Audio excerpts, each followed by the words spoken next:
ദിവസം നീണ്ടുനിന്ന മഹായജ്ഞം കഴിഞ്ഞ മാസം 18-നാണ് മധ്യപ്രദേശിലെ പട്ടാളേശ്വർ മഹാദേവ ക്ഷേത്രത്തിൽ ആരംഭിച്ചത്. ഹിന്ദുമത വിശ്വാസപ്രകാരമുള്ള പൂജകൾക്കായി പ്രതിദിനം 21 കിൻഡൽ വസ്തുക്കളാണ് ഉപയോഗിച്ചതും. സമാപന ദിവസം നടന്ന നദീപൂജയിലാണ് ടാങ്കറിൽ പാല് കൊണ്ടുവന്ന് ക്ഷേത്ര ഭാരവാഹികൾ വിശ്വാസികളെ സാക്ഷി നിർത്തി പുഴയിലേക്ക് ഒഴുക്കിയത്.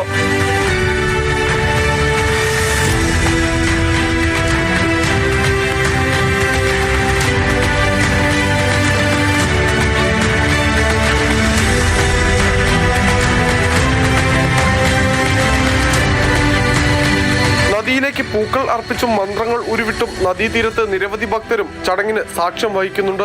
ഇന്ത്യയിലെ വിവിധയിടങ്ങളിൽ പോഷകാഹാര ലഭ്യതക്കുറവ് നിലനിൽക്കവേ വിശ്വാസത്തിന്റെ ഭാഗമായാലും ഇത്തരമൊരു പ്രവൃത്തി അംഗീകരിക്കാൻ കഴിയില്ലെന്നാണ് സമൂഹ മാധ്യമങ്ങളിൽ ഒരു വിഭാഗം പ്രതികരിക്കുന്നത്.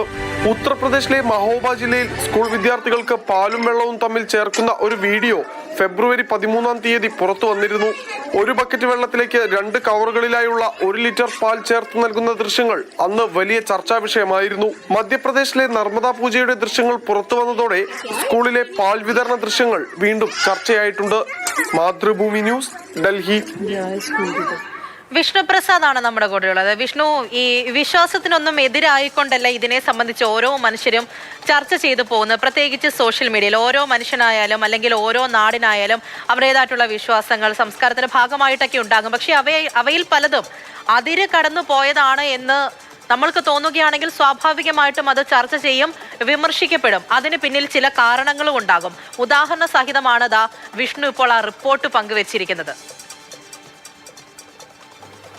ഉത്തരേന്ത്യൻ സംസ്ഥാനങ്ങളിൽ പോഷകാഹാരക്കുറവ് കുട്ടികളിൽ വലിയൊരു പ്രശ്നം തന്നെയാണ്. കാരണം പല സ്കൂളുകളിലും വിദ്യാർത്ഥികൾക്ക് മതിയായ ഉച്ചഭക്ഷണ പദ്ധതിയിലൂടെ ഒരു പോഷകാഹാരം ലഭിക്കുന്നില്ല എന്ന പരാതിയെല്ലാം നിരവധി തവണ നമ്മൾ ഉയർന്നു കേൾക്കുന്നത് കണ്ടിട്ടുണ്ട്. മാത്രവുമല്ല, നിരവധി കുട്ടികളാണ് പോഷകാഹാരക്കുറവിനെ തുടർന്ന് ഗ്രാമീണ മേഖലകളിൽ മരണപ്പെടുന്നതും.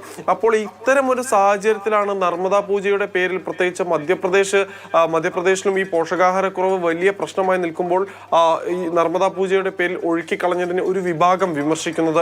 നമുക്ക് ദൃശ്യങ്ങളിൽ കാണാൻ കഴിയുന്നത് പോലെ ഒരു വാട്ടർ ടാങ്കർ കൊണ്ടുവന്ന് അതിൽ നിറച്ച പാല്, ഏകദേശം 11,000 ലിറ്റർ പാലുണ്ട് എന്നാണ് ഇപ്പോൾ പുറത്തു വരുന്ന റിപ്പോർട്ടുകളിൽ നിന്ന് മനസ്സിലാവുന്നത്. ആ പാൽ അത്രയും പുഴയിലേക്ക് ഒഴുക്കിക്കളയുകയാണ്. ഇത് കണ്ട് നിരവധി പേർ ആ കരയിൽ നിൽക്കുന്നുണ്ട്. വിശ്വാസികളാണ് എല്ലാവരും.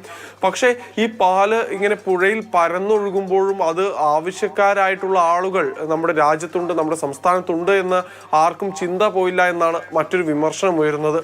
ഇതിന് സമാനമായൊരു സാഹചര്യം, അല്ലെങ്കിൽ ഈ പാലുമായി ബന്ധപ്പെട്ട് മറ്റൊരു വൈറൽ വീഡിയോ എന്ന് പറയുന്നത് ഉത്തർപ്രദേശിൽ നിന്നുള്ളതാണ്. മഹോബ ജില്ലയിൽ നിന്ന് കഴിഞ്ഞ ഫെബ്രുവരി 13-ാം തീയതി സംഭവിച്ച ഒരു കാര്യത്തിന്റെ ദൃശ്യങ്ങളാണ്. അതിൽ നമുക്ക് കാണാൻ കഴിയുന്നത് ഒരു സ്ത്രീ, ഒരു പ്രായമുള്ള സ്കൂളിലെ കെയർടേക്കറോ അല്ലെങ്കിൽ ആയോ ആയ ഒരു സ്ത്രീ 2 കവറുകളിലായുള്ള 1 ലിറ്റർ പാല് വലിയൊരു ലോഹത്തിന്റെ ബക്കറ്റിലേക്ക് ഒഴിക്കുന്നതാണ്. ആ ബക്കറ്റിൽ അത്രയും വെള്ളമുണ്ട്, അതിലേക്കാണ് ഈ പാല് കലർത്തുന്നത്. പാലിൻ്റെതായ യാതൊരു ഗുണങ്ങളും ആ പൊട്ടിച്ചൊഴിക്കുമ്പോൾ ലഭിക്കില്ല എന്ന് മാത്രമല്ല, ആകെ ഉണ്ടാവുക പാല് കലർന്ന വെള്ളത്തിന് പാലിൻ്റെ ഒരു നിറം ഉണ്ടാകും എന്നതല്ലാതെ യാതൊരു ഗുണവും ഉണ്ടാവില്ല. അപ്പോൾ ഇങ്ങനെയൊക്കെയാണ് ചിലയിടങ്ങളിൽ രാജ്യത്ത് ഈ കുട്ടികൾക്ക് ലഭിക്കുന്ന ആഹാരം എന്നിരിക്കെയാണ് പരിശുദ്ധമായ അല്ലെങ്കിൽ എല്ലാ തരത്തിലും പ്രോട്ടീൻ, എല്ലാ ഗുണങ്ങളുമുള്ള പാല് ഈ വിശ്വാസത്തിന്റെ പേരിൽ പുഴയിലേക്ക് ഒഴുക്കിക്കളയുന്നത് എന്ന വിമർശനമാണ് ഉയരുന്നത്. നമ്മളൊന്ന് പുനർചിന്തിക്കേണ്ട സമയമല്ലേ? കാരണം ആവശ്യക്കാരായ കുട്ടികളുണ്ട്, അതോടൊപ്പം തന്നെ അശരണരായിട്ടുള്ള മനുഷ്യരുണ്ട്. അവർക്കൊക്കെ ആഹാരം ലഭിക്കാതെ വ്യാപകമായി വിമർശിക്കപ്പെടുന്നു.